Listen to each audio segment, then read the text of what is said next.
Bab 605, Kerajaan Dewa. 3 hari kemudian, di dalam menara penjara alam. Di dalam menara, pedang penakluk jiwa masih dengan gila-gilaan melahap jiwa pedang Mileye, dan pada saat ini, raut wajah Mileye sangat pucat sampai terlihat sedikit menakutkan.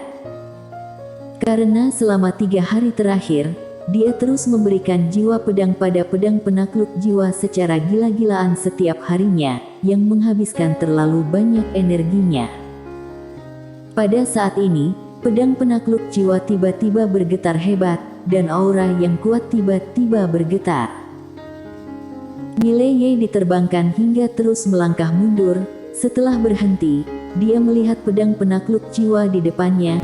Pada saat ini, sebuah suara bersemangat tiba-tiba terdengar di dalam benak Mileye, "Majikan muda, aku sudah menerobos alam." Mileye berkata dengan cepat, "Alam Taoisme." Ciwani berkata, "Benar." Setelah mengatakan itu, ia melayang ke depan Mileye. Mileye memegang pedang, dan dalam sekejap, kekuatan yang kuat bergegas bergerak ke arahnya seperti air pasang. Mileye terkejut, "Jiwani, apa ini?" Ciwani berkata, "Kekuatan jiwa." "Kekuatan jiwa?" Mileye bertanya, "Kekuatan jiwa?" Ciwani berkata, "Benar, ini adalah kekuatan jiwa. Di masa depan majikan muda dapat meminjam kekuatan jiwaku kapan saja. Kekuatan jiwa ini bisa sangat menguatkan jiwa majikan muda, dan akan memberikan banyak manfaat bagi majikan muda. Misalnya jika majikan muda menambah kekuatan jiwa saat mengeluarkan pedang terbang, maka itu bisa membuat pedang terbang dengan lebih cepat.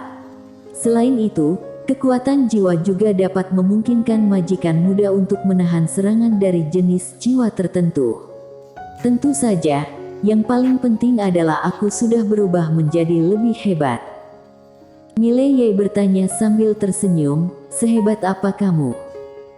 Ciwani berkata, "Aku sendiri dapat dengan mudah membunuh master alam kebenaran Taoisme, kecuali jiwa mereka sangat kuat. Jika tidak, aku dapat dengan mudah memisahkan jiwa mereka dari tubuh mereka. Selain itu, ketika majikan muda menggunakanku untuk bertarung melawan orang di masa depan, aku juga dapat mempengaruhi jiwa musuh. Ini disebut teknik merebut jiwa, yang intinya sangat luar biasa." Mileye tersenyum dan berkata, "Bagus sekali." Ciwani berkata, "Terima kasih atas bantuan dari majikan muda." Mileye sedikit menggelengkan kepalanya, "Kamu terlalu sungkan.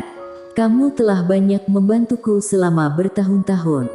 Selain itu, tidak perlu mengucapkan terima kasih di antara kita." Ciwani terdiam sejenak, lalu berkata, "Baik." Mileye tersenyum, lalu duduk untuk menyerap kristal dewa. Sekitar 1 jam kemudian, Mileye meninggalkan menara penjara alam dan pergi ke kerajaan dewa. Dia masih sangat penasaran dengan kerajaan dewa ini, karena kerajaan dewa yang sekarang benar-benar terlalu misterius bagi mereka. Mileye menyelinap kembali ke kastil itu lagi, dan setelah beberapa pertanyaan, dia meninggalkan kastil dan pergi ke kota Sendu di kerajaan dewa. Kota Sendu adalah pusat kekuasaan kerajaan dewa, dan kali ini, tidak hanya untuk melihat kekuatan kerajaan dewa, tetapi juga untuk menemukan aturan Tao. Setelah memasuki perbatasan kerajaan dewa, Mileye menemukan bahwa energi spiritual kerajaan dewa jauh lebih banyak daripada dunia tandus lainnya. Selain itu juga terdapat banyak jalur spiritual di banyak gunung, dan beberapa di antaranya adalah jalur spiritual kualitas peri. Di dunia tandus lainnya, jalur spiritual pada dasarnya telah dijarah hingga kosong. Tapi di sini, terdapat begitu banyak jalur spiritual, dan belum ada yang merampok mereka. Mileye sedikit tergerak, tapi dia tetap tidak melakukannya. Karena ini pasti adalah hal yang tidak normal, pasti ada master yang menjaga jalur spiritual ini. Dan tugas utamanya sekarang adalah menemukan aturan Tao. Jadi, Mileye tidak memiliki pemikiran untuk melawan jalur spiritual itu.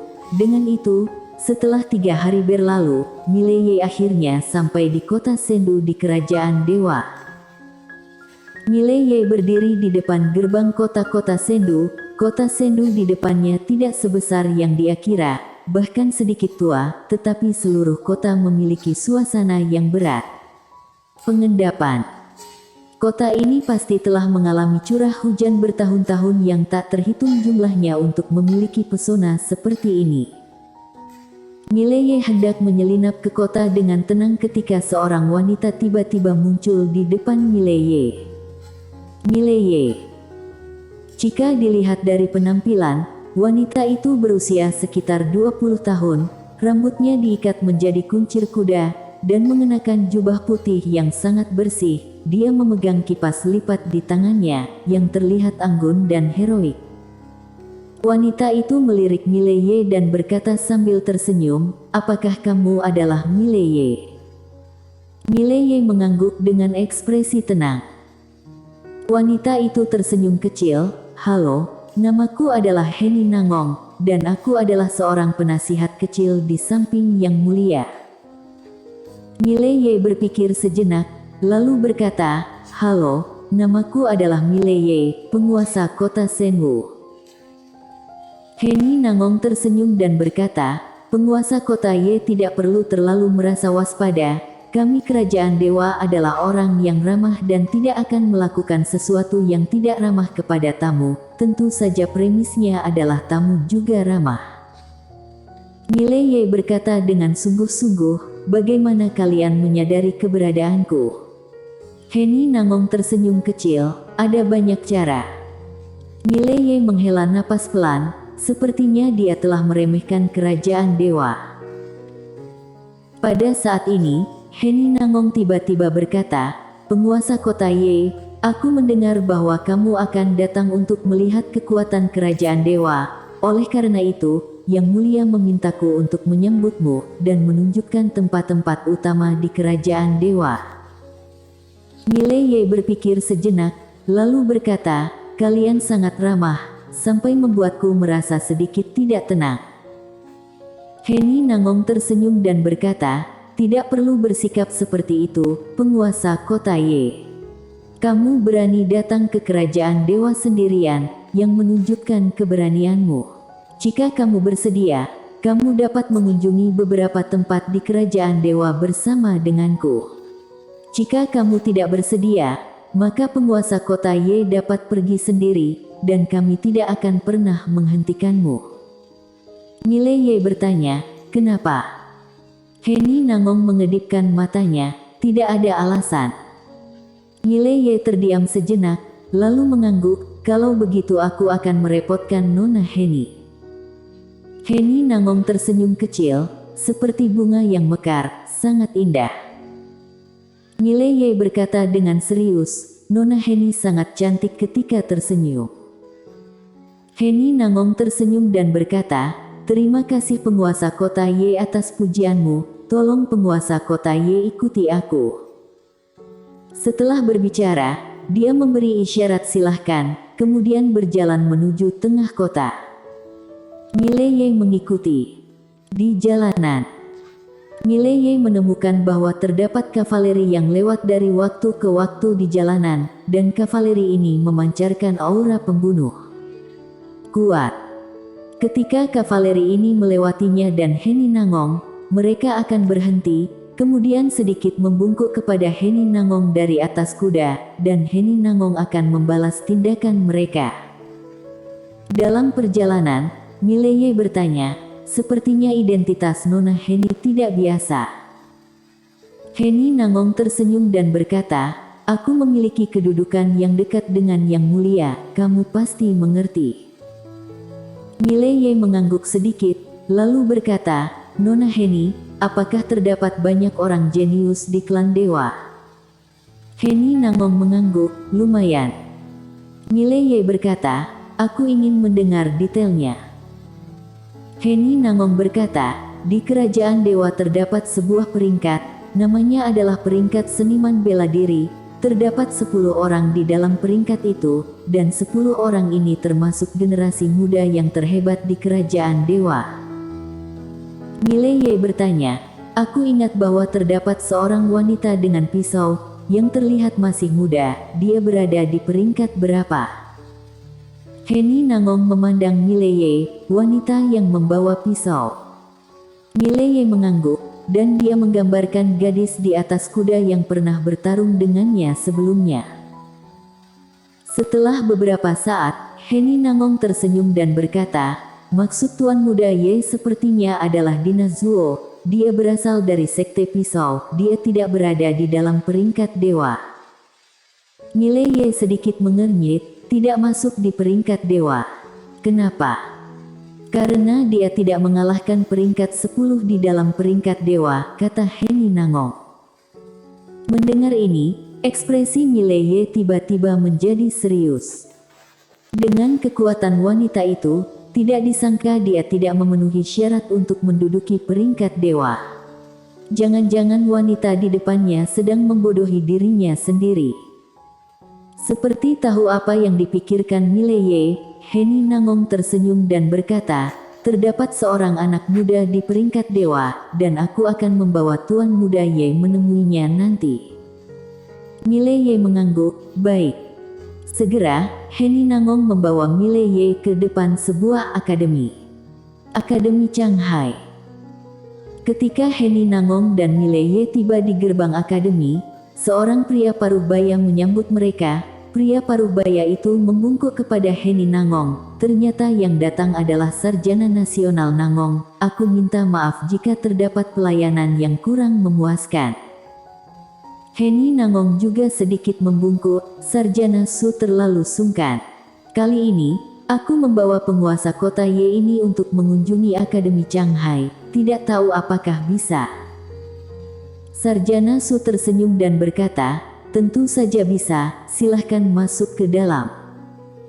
Heni Nangong memandang Mileye, penguasa kota Ye, silahkan. Setelah dia selesai berbicara, dia berjalan menuju akademi bersama Mileye. Di depan mereka bertiga, terdapat sebuah jalan setapak yang berkelok-kelok ke atas gunung. Mereka bertiga berjalan dengan tenang. Sepanjang jalan, siswa yang lewat akan membungkuk kepada Sarjana Su dan Heni Nangong.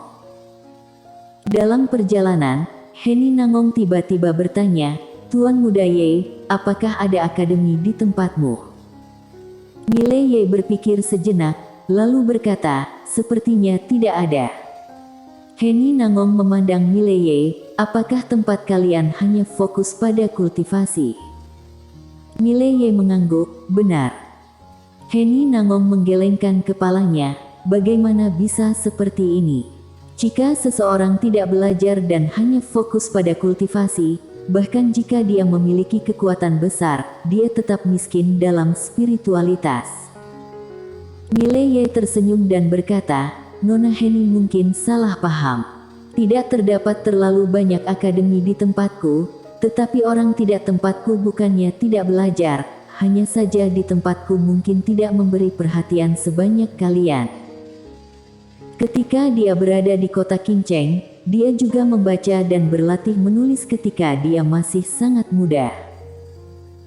Heni Nangong mengangguk, lalu berkata, jika kerajaan dewa pergi ke sana, kami pasti akan membuka lebih banyak akademi, sehingga lebih banyak orang tidak hanya berlatih, tetapi juga dapat membaca lebih banyak. Mileye tersenyum dan berkata, apakah Nona Heni sedang berbicara tentang agresi dengan kata-kata yang begitu cantik? Heni Nangong berkata, Tuan Muda Ye, pihakmu telah tertinggal, dan itu jauh di belakang. Bukan hal yang buruk bagi kami untuk pergi ke sana. Mileye berkata, banyak orang akan mati. Heni Nangong berkata, perang pasti akan membunuh orang, tetapi akan menguntungkan ribuan generasi. Mileye memandang Heni Nangong, jika kamu bukan seekor ikan, bagaimana kamu bisa mengetahui kegembiraan seekor ikan? Mungkin, kedamaian lebih penting bagi pihak itu. Heni Nangong tersenyum dan berkata, kami mendapat kabar bahwa banyak orang dari pihakmu sudah bersiap untuk menyerang kami terlebih dahulu dan mengambil inisiatif untuk menyerang kerajaan dewa. Mileye sedikit mengernyit, mengambil inisiatif untuk menyerang. Heni Nangong tersenyum dan berkata, lihatlah, kalian tidak suka perdamaian. Jika aliansi Ordo di pihak kalian cukup kuat, aku rasa mereka pasti sudah membawa orang-orang itu ke kerajaan dewa. Saat dia mengatakan itu, dia sedikit menggelengkan kepalanya, kemudian berkata dengan lembut, alam semesta keos sangat besar, terdapat 4 dunia tandus, dan terdapat banyak kekuatan. Kekuatan ini terus bertarung sepanjang tahun. Tahukah kamu berapa banyak orang yang mati di setiap tahunnya? Jika kerajaan dewa menyatukan alam semesta keos, pada saat itu, bukankah lebih baik jika semua orang hidup damai dan bersaing secara sehat? Mileye berkata dengan sungguh-sungguh, kalian ini sedang melakukan invasi. Heni Nangong tersenyum dan berkata, tapi kalian sendiri yang menyerang kami terlebih dahulu. Mileye terdiam sejenak, lalu berkata, kalau begitu bunuh mereka. Ingat, kamu harus membunuh aliansi Ordo yang memimpin itu. Aku sudah lama merasa tidak senang dengan mereka. Heni Nangong bersambung.